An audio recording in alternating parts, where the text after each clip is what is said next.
Welcome back to the Wheatfield. I cannot believe that we've been doing this for over a week right now. Like, what in the world? I've been blown away. I'll be honest. I thought like 5 people would join me on this journey. Basically, my 2 sisters, my mom and dad, and my husband. But in this first week, over 1,100 of you have joined to help us find abundance on this crazy journey called life. And I am just so excited and so humbled that you are here. And I mean that. Listen, I'll be the first to say, usually when I'm teaching something, it's mostly because I'm the one that needs to hear it. So last week I spoke about fear because that's a huge thing I deal with, but I realized it resonated with so many of you. And so I just want to remind us of this before we move forward and stop talking about fear, is just to remember the biggest takeaway from last week is this: fear is not from God. Okay? Did we absorb that last week? I really, really hope so. Okay, now that we've got the icky fear stuff out of the way, here's what I want to do.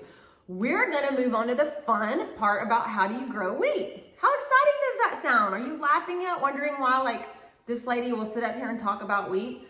Let me tell you, it is all in the Bible. There is so much in the Bible about growing seasons, planting seasons, sowing, reaping, wheat. It's everywhere.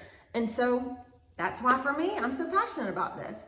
Wheat, by definition, is a symbol of abundance, of life, and of fertility. Obviously, you probably put together that I'm talking about the abundance portion here, since I've written this whole study based on the abundant life. The definition of abundance is this: a great plenty, an overflowing quantity, ample sufficiency. So, figuratively for me, why I'm using wheat as a reference is because my desire for my life, and for honestly anyone I come in contact with and anyone who is watching this, my desire is for you to have a life full of abundance. John 10:10 says, which is what this whole study is based on, a thief comes only to steal and to kill and to destroy. I have come so that they may have life and have it in abundance. According to scripture, that is God's goal for us in every area of our life. Do not forget that. So let's be honest, who doesn't want an abundant life or a field of wheat, so to speak, for this study? I mean abundance in every sense. Abundance in health, in peace, in career, abundance in joy, in family, in forgiveness, in grace. Please give me a wheat field of all of those things. Like, go on and sign me up. Anyone else? Anyone else? So if a wheat field is a sign of abundance, what is your desired wheat field right now? What is it you are longing to have abundance in most? Is it career, family, anything?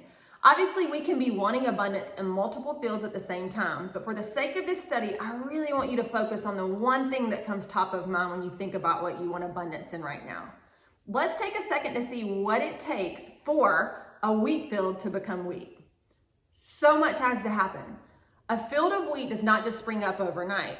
And so much of those little seeds becoming a full-blown wheat field have nothing to do with that seed, that wheat. It has nothing to do with it. A lot has to happen outside of that little seed's control to get us to abundance. And I think it's important for us to remember a lot has to happen outside of our control. The wheat is not in charge of becoming wheat. You are not solely in charge of creating your abundance. In theory, the very first step to growing a field of abundance is plowing. But we're going to punt on talking about plowing until next week because there's this little pre-step that we often overlook in life, and I think it's important to take note of that. You know what's interesting? Plowing cannot start until the rain arrives, or the land is too hard, making the plowing an absolute disaster and extra work. The rain has to come first before the farmer could even start plowing. Guess who's in charge of the rain? I'll give you a hint. It's not you. Psalm 65:10 says this about God. God, you water its ridges abundantly. You make it soft with showers. You bless its growth. Obviously, the you is God. It is not you. It is not the farmer. Deuteronomy 11:14 says, He will give the rain for your land in its season, the early and the late rain, that you may gather in your grain, in your new wine, and your oil. James 5:18, then he prayed again, and the sky poured rain, and the earth produced its fruit. There are so many verses in the Bible about the rain and waiting on God to provide the rain. Waiting for rain before beginning to plow isn't easy, and the rain may not come at a time that's convenient for you. I know how hard it is when you're eager to start something, but waiting on the Lord to bring you your rain or to give you the go-ahead is essential. Plowing can't start until God brings the rain. Have you ever tried to start something before your rain came? You know, before God gave you the go-ahead to do it? You're just like so eager to start it, so you jump on in and you go for it. Well, I've done it personally, and it was a disaster. It's called our first move to Nashville in 2007. Awful. It was awful. I'll be telling more about that story later on this week, so stay tuned for that doozy of a story. Listen, sometimes we have to wait, and it's okay. Maybe you're in a waiting season. Maybe you don't even know what you were waiting on. We live in such a now society that we forget that waiting is a huge part of growing an abundant harvest. I think sometimes we equate the waiting for the rain moments in life like, what have we missed here? What did we do wrong? But that's just not the case.